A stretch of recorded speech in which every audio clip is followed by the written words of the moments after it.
Gi-aprubahan sa Senate Impeachment Court ang pagsabina sa Bank, Tax o Anti-Money Laundering Council kung AMLAC records ni Vice President Sara Duterte ug bana niini nga si Atty. Manases Carpio. Kiniatol sa ikapatong adlaw sa pagtaral kang VP Sara kaghapong adlaw July 20, 2026.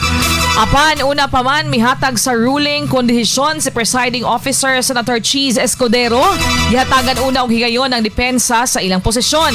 Ug sumala ni Defense Spokesperson Attorney Michael Poa na kinahanglang kompleto ang partikular nga isa pasapina sa bank records ni VP Sara ug dili ang tanang records. Rason nga gikonsidera kini sa defense team nga usa ka fishing expedition. At ang paminaw ng tingog ni Attorney Michael Poa.